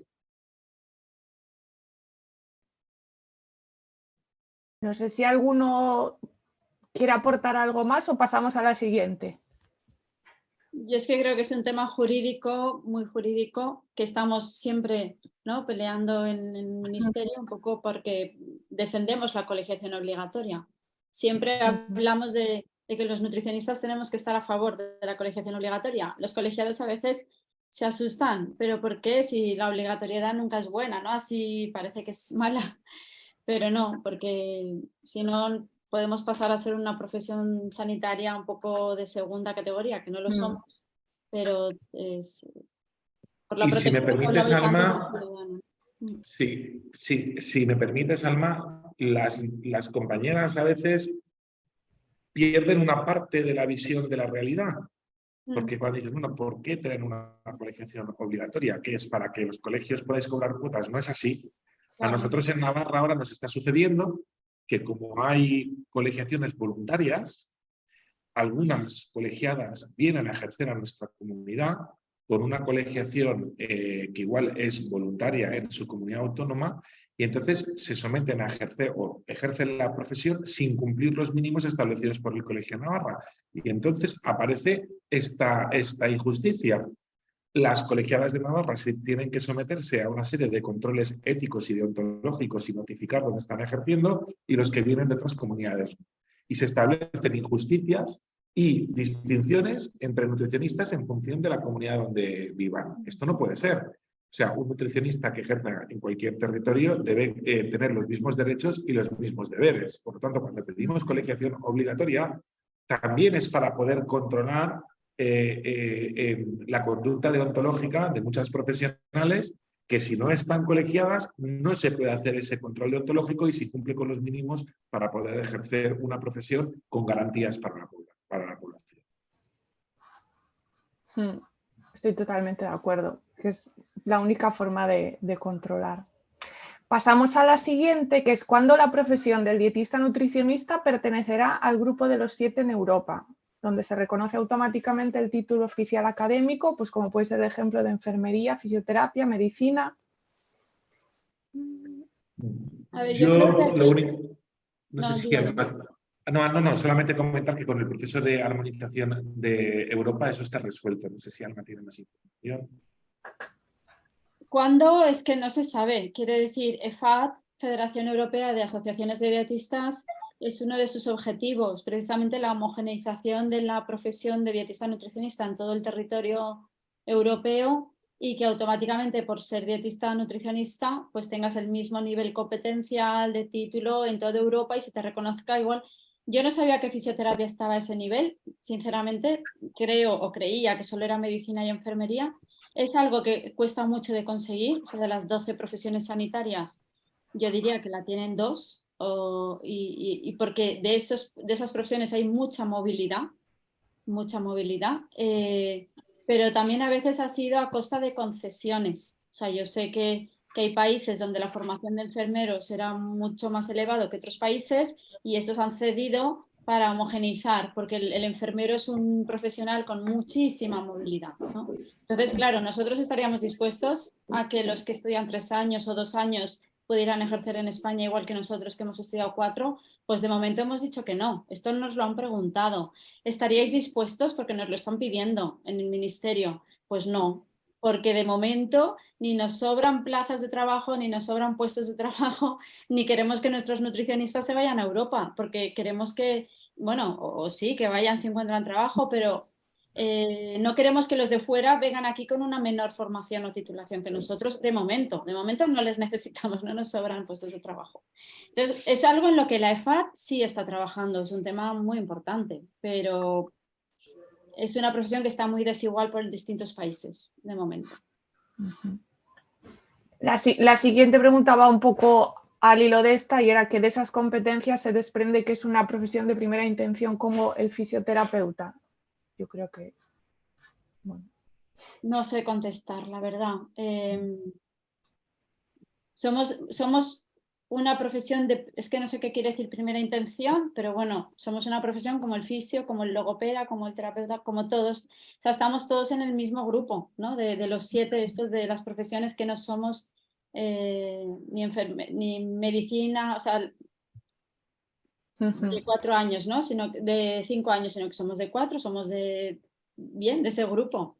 Tenemos el mismo nivel, no sé a qué se refiere, no puedo contestar. Ya. Sí, yo creo que podemos pasar a la siguiente, la de la Sí, U11, las siguientes ya van ya para, bueno, para Antonio y para Carlos. Para Antonio, creo yo. ¿Por qué la U11? Ay, espera, ¿por qué? Me ha desaparecido la pregunta. Sí, porque no se aplica ¿Por qué en la todas U11? las comunidades Sí, en autónomas. todas las comunidades, es verdad. Bueno, la U11 es un Real Decreto, el 1277 es un Real Decreto estatal, de carácter nacional, y lo debe aplicar todas las comunidades autónomas, sin perjuicio de que haya algunas comunidades autónomas que hayan regulado al respecto y que de manera más concreta y más precisa hayan realizado algún tipo de desarrollo normativo. Esto, pues en cada comunidad autónoma pues funciona. Tristemente, España está así configurada y funciona de esta manera, pero el Real Decreto es de obligado cumplimiento en todas las comunidades autónomas porque tiene un carácter nacional. ¿De acuerdo? Vale. La siguiente es, pero si no existe reserva de actividad inherente a la obligatoriedad de colegiación, ¿no sería posible aplicar el 403? Sí, vamos a ver, no es que no haya una reserva, sí que la hay, en la reserva de actividad, lo que pasa es que se establece de una manera genérica, ¿vale? Yo lo he puesto el artículo, en la LOPS está establecido cuáles son las funciones del dietista nutricionista y hay una serie de funciones que son mollares y que se requieren del título universitario para ejercer. Entonces, el intrusismo aquí cabe por parte de 2 tipos, he querido distinguir yo. En principio, por profesionales sanitarios que no tienen el título de dietista nutricionista, que en este caso nosotros lo que proponemos es una persecución a efectos administrativos, y luego pues gente que no tiene la titulación y que por lo tanto deberíamos ir por la vía penal, porque la ley te exige que para ejercer la profesión de dietista nutricionista estés en posesión del título, ¿no? Y si no tiene título, pues lógicamente está incurriendo en un delito de intrusismo. Sí, si me permites, por favor. La reserva de la actividad no solamente la establece la colegiación, esto es muy importante. La reserva, o sea, como lo ha explicado Tony, el artículo 35 habla de que todos los españoles tienen derecho a trabajar, pero el 36 dice, ojo, hay algunas profesiones que tienen una reserva de dominio. La reserva de dominio, la reserva de actividad, hace referencia al interés público de la profesión. Y el interés público de la profesión viene regulado generalmente por la expedición de un título que establece el Estado español y posiblemente con un doble control, con una colegiación. En otros países no existe la colegiación, pero existe un número de registro establecido por el propio Estado, ¿no? Por ejemplo, en Reino Unido tú tienes que hacer cuando acabas la carrera un examen y entras en un registro. En Estados Unidos lo mismo, que suple un poco las funciones de los colegios. Pero la reserva de dominio no la da la colegiación, ni voluntaria ni obligatoria. La da el título y la da el interés público de la profesión, que viene recogido en la propia normativa que desarrolla el colegio profesional. Tengo que decir, si me permitís un momento, que hay mucha gente, relativamente, pues que tarde o temprano nos consulta acerca de seguros para cubrir la actividad de dietista nutricionista y realmente no están titulados. Entonces, no, lo digo así de claro porque es verdad. Entonces, quienes somos conocedores de que hay una titulación requerida, pues evidentemente no aseguramos a esas personas, pero además de eso, he de decir que tampoco corresponde hacerles el seguro porque llegado el caso de una reclamación no les va a cubrir. Entonces, lo único que hacen es tomarles el pelo si les hacen un seguro. ¿De acuerdo? Entonces, es que todo va ligado. Al final, los intrusos son idiotas con iniciativa, si me permitís, ¿vale? Seguidos muy de cerca, pues por clientes o por pacientes, pues que no tienen espíritu crítico y que se dejan aconsejar pues con que no deberían, no están buscando alguna fuente adicional de contraste para saber si están o no ante un profesional. Y a partir de ahí, pues todo lo demás el problema está servido. Lo tenéis vosotros y lo tiene especialmente el paciente o el ciudadano que se pone en manos de ese monstruo, ¿vale? Sí, Y digo monstruo en el sentido etimológico de la palabra, ¿vale? Esa maravilla. Gracias. Gracias, Carlos. Yo, María, por ser solidario, como hemos respondido muchas preguntas de un mismo asistente, igual pasaría a de otros asistentes para intentar ser solidarios con todos los que han querido colaborar. Era un poco lo que estaba pensando. De hecho, estaba viendo aquí una pregunta que más o menos ya la habéis respondido. Pilar Gómez pregunta si ella ejerce en una comunidad donde no hay colegio profesional, como es el caso de Extremadura, si podría colegiarse en cualquier otro colegio, que es un poco lo que comentabas antes. Bueno, yo en este respecto voy a hacer no sé lo que pensará el letrado, pero nosotros quería hacer un comentario. Generalmente la colegiación es obligatoria cuando es obligatoria si ejerces, si eres un profesional ejerciente, ¿no? Si no eres ejerciente es voluntaria. Entre los colegios nos hemos respetado hasta la fecha de hoy el hecho de no colegiar a gente no ejerciente. Es decir, que gente que no ejerza de Madrid o de Valencia se pueda colegiar en Navarra y viceversa. Pero es un tema que lo estoy comentando el otro día con el presidente del Colegio de Baleares. En Navarra ya nos han forzado a poner en nuestros estatutos que con una única colegiación puedes ejercer en todo el territorio español. Y ahí estamos discutiendo con el gobierno de Navarra cómo regular el hecho de que nos lo tengan que notificar, porque incluso nos planteaban la no necesidad de notificación, algo que generaba una clara injusticia con las colegiadas de Navarra, porque decíamos, oye, o sea, nosotras tenemos que notificar nuestros cambios de domicilio profesional y ahora resulta que una persona que venga de otro colegio, colegiada, que puede ejercer en todo el territorio español, si viene a Navarra ni nos vamos a enterar, ¿no? Entonces, bueno, solamente comentar que en principio ahora mismo con la nueva ley, por lo que tengo entendido, es que con una colegiación puedes ejercer en todo el territorio. ¿Cómo se regule luego donde ejerzas? Ahí ya habrá mucho que discutir. No sé si Alma o Toni quieren hacer palabra. Sí, legalmente... Perdona, Alma, tú. Sí, a mí me gustaría recalcar que en el tema de la colegiación lo que estamos viendo también a veces es que los dietistas nutricionistas, los colegios, entendemos que el dietista nutricionista debe colegiarse donde tiene su domicilio fiscal o donde tiene su principal trabajo o su principal fuente de ingresos o su residencia, pero no tiene ninguna lógica, o nosotros, por lo menos los colegios en el Consejo General, intentamos respetarnos entre todos, que un dietista, por ejemplo, de la Comunidad Valenciana, que le guste más o le caiga bien la presidenta del Colegio de Galicia y la cuota sea más baja, pues me colegio en Galicia porque tengo más beneficios económicos, pero ejerzo aquí en Valencia, que es donde tengo mi empresa, mi consulta, mi clínica. Si luego le pasa algo, el colegio que le va a tener que defender es el colegio donde está residiendo y ejerciendo, porque los estatutos de los colegios son territoriales. Entonces, el Colegio de Valencia protege a los que ejercen y trabajan aquí, no a los que están colegiados aquí, aunque estén ejerciendo en Londres. Es que esas personas están un poco jugando a las trampas, pero también perjudican a los colegios, porque al final es una competición de cuotas, de captar colegiados. Seamos un poco éticos, ¿no? Y expliquemos bien a los dietistas, si están ejerciendo aquí, deben colegiarse aquí y no deben colegiarse en otro sitio, ¿no? O sea, creo que esto es algo que creo que con las nuevas generaciones se está perdiendo y se está permitiendo todo, porque como parece que está todo permitido, pero no. Si quiere Toni puntualizar con otro lenguaje más adecuado. No, es evidente. Es decir, vamos a ver, legalmente es cierto que basta estar en un colegio profesional para poder ejercer en todo el territorio nacional. Eso es así, como ha dicho Giuseppe, y también es cierto que el criterio que debe imperar siempre es donde ejercites tu actividad principal, es decir, donde residas más de 185 días, que es tu domicilio fiscal. ¿Bien?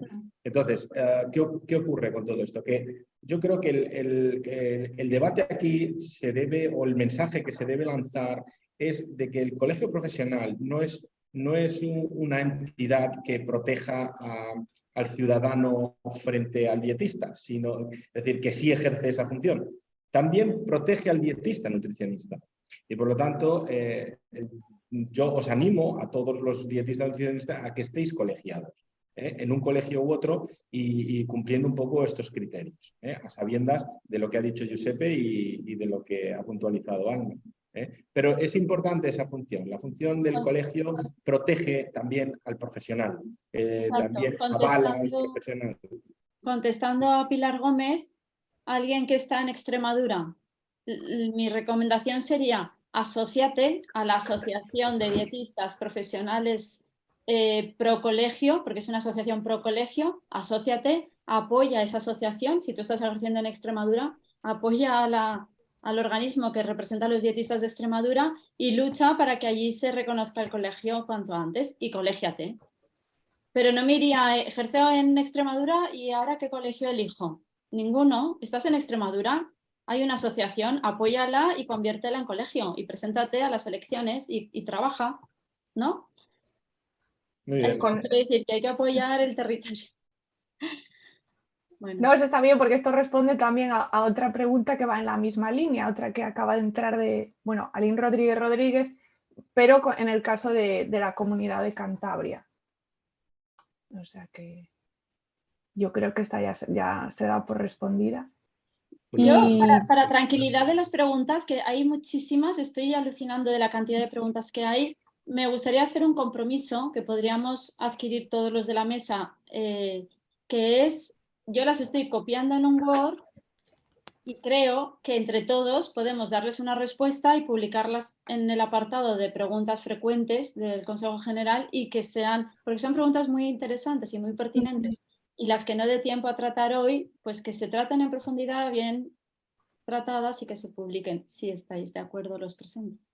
Sí, por supuesto. Aquí hay una cuestión que plantean no en las preguntas, sino en el chat, Francisco, y no es una cuestión no es una pregunta, sino que es una afirmación que hace.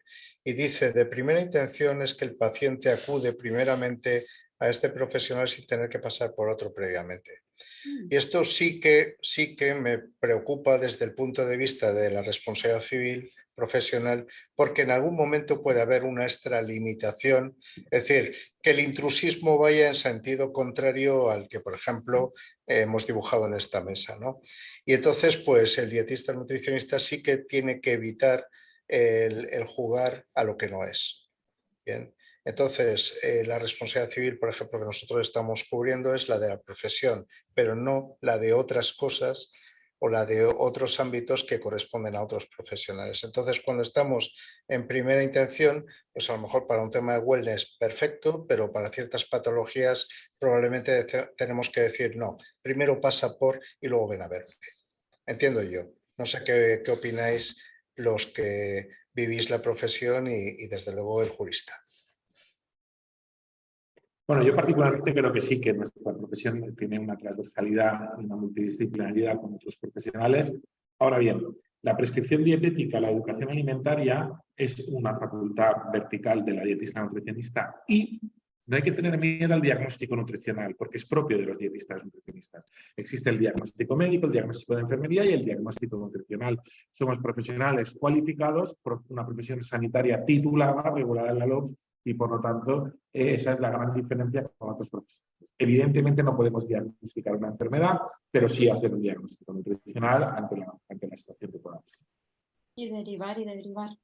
Oye, me preocupa la pregunta de Cantabria porque sí que hay colegio en Cantabria, o sea que... Sí, es verdad, yo lo estaba pensando también. El Codinucan. Su presidente es Pablo García Tielbe y sí, claro que están, tienen página web y existen y hay que colegiarse. La verdad es que se ha generado un debate muy interesante. ¿Vemos alguna pregunta más? Voy a cambiar así, cambiamos un poco de tercio. Bueno, o no. Iba a decir, tenemos aquí una de Manuel que es para Carlos. ¿Cuáles son los indicadores de un seguro de responsabilidad civil para que un dietista nutricionista determine si ese producto es coste efectivo? Y dice, tal vez ser demasiado bueno para ser cierto. No. A ver, yo siempre digo que un seguro tiene 4 solvencias. ¿Vale? Normalmente siempre, en mi sector, siempre se fijan en la financiera. Es decir, ¿tiene pasta la compañía de seguros? Sí. a veces esa pasta no es un indicador, por ejemplo, de estar haciendo bien las cosas, es simplemente una renta excesiva que se obtiene pues haciendo mal precisamente el negocio, ¿no? Entonces, ¿qué tenemos? Tenemos por una parte una solvencia financiera que es necesaria, es decir, si la compañía de seguros no tiene pasta para pagar nuestros desaguisados, desde luego no debería estar en el negocio.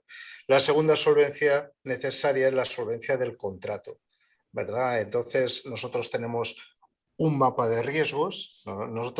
Yo soy gerente de riesgos, le llamamos así, un mapa de riesgos. Entonces decimos, ¿qué me puede pasar? Me puede pasar esto, lo otro, que muchas veces el propio profesional no ve lo que le puede pasar, ¿vale? Entonces necesita el recurso de alguien de fuera para que le ayude a dibujar ese mapa, y una vez que tiene ese mapa, pues lo que tiene que intentar es al menos solventar aquellas o transferir a la industria aseguradora pues aquellos riesgos que desde luego pueden cortarle el cuello, cortarle la cabeza. Es decir, todos podemos vivir en la consulta con un cristalito de una ventana roto, pero lo que no podemos hacer es fastidiarle la salud a alguien o generar un problema en materia de protección de datos. Entendemos, ¿no? Simplemente porque eso sí que nos puede hacer cerrar la tienda para siempre.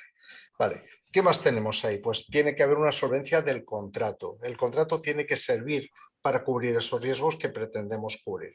¿De acuerdo? Luego tiene que haber también otra cosa que es la solvencia técnica de las personas que manejan ese contrato. Bien, por ejemplo, si a mí me dejas el coche de Fernando Alonso, probablemente en la primera curva, si es que consigo arrancarlo, me voy a salir o voy a llegar 5 días después a la meta de la carrera, ¿no? ¿Por qué? Porque yo no estoy capacitado para conducir ese buen coche, ¿de acuerdo? O si, por ejemplo, yo soy Fernando Alonso y tengo un buen coche, pero tengo mecánicos horribles en boxes, pues simplemente no voy a poder continuar la carrera. Entonces, el equipo que gestiona ese buen contrato tiene que ser también bueno. Y finalmente hay una cuarta solvencia, que este tema ha salido hoy mucho en este segundo panel, que es la ética. Es decir, una compañía de seguros puede tener gente muy buena, gente muy cualificada, con muchos másteres que viene de universidades del copón, puede haber un corredor del copón, puede haber un contrato genial, pueden estar todos forrados de pasta, pero resulta pues que no le dan la gana pagar. Y dice, bueno, ya nos veremos en juzgado. ¿Me explico? Entonces, ¿qué pasa? Que sin esa solvencia ética la cosa falla. ¿Qué pasa? En seguros, desde hace un tiempo a esta parte, la gente se obsesionó con el precio y se olvida de todo lo demás. Y hay elementos que son objetivos, como por ejemplo la calidad del contrato. Esto, si nos ponemos a analizarlo, a desgranarlo, podemos verlo, pero todo lo demás es, o por ejemplo la solvencia financiera también es objetiva, ¿verdad? Pero todo lo demás, las otras dos últimas, son subjetivas. Hay que conocer el patio y la actitud y el comportamiento, la conducta de unos y otros y la capacitación, y eso, por ejemplo, el ciudadano de a pie no lo ve. Entonces, una de las cositas que a veces hemos hablado es, vale, ¿y cuál es la conducta, por ejemplo, de ese otro asegurador, ¿no? Y esto, antes, Giuseppe, hablabas de que no hay que hablar mal de la competencia o de lo que sea. ¿Cómo te diría yo? Es a veces muy complicado explicarle a alguien pues que no debe meterse en según qué jardín, por más tentador que sea, porque va a salir de ahí muy mal, hecho unos zorros, ¿verdad? Y a veces sí que no queda más remedio que decirle a alguien. Lo que pasa es que con muy buenas palabras y tal, pues sí que hay que decirle a alguien o ponerle sobre el aviso de que se va a meter en donde no debería estar. Y creo que eso hasta tiene un puntazo deontológico, porque el problema de dejar a alguien a su suerte, a los pies de los caballos, yo creo que también es un problema ético. Es no empatizar con esa persona o con ese profesional o con esa empresa. Eso, no sé. Pero bueno, en redes desde luego no hay que hacerlo, porque en 140 caracteres, como había antes, es imposible pues ser finos. Bueno, muchas gracias, Carlos, y bueno, muchas gracias a todos. Creo que ya es hora de ir despidiéndonos. Yo no solo agradecer a los ponentes de la mesa, sino también a todos los asistentes de aquí y de allá y desde donde estén conectados. Ha sido un panel, una mesa que ha generado mucho debate, de ahí tantas preguntas que bueno, no tenemos tiempo para responder a todos, pero como decía Alma, pues se intentarán responder. Así que nada, muchas gracias a todos. Muchas gracias. Gracias a vosotros. Gracias Ha por sido las un placer. preguntas. Muchas gracias. Os hemos proyectado el compromiso que ya desde ayer tenemos editado y os pongo el mío, que me hacía mucha ilusión. Los vamos a empezar a enviar la semana que viene para que los 600 dietistas ya adheridos lo tengan y os animéis, los que no estéis adheridos, a adheriros, claro. Y los que no sois dietistas, Carlos y Tony, pues nada, os podéis apoyar nuestra campaña.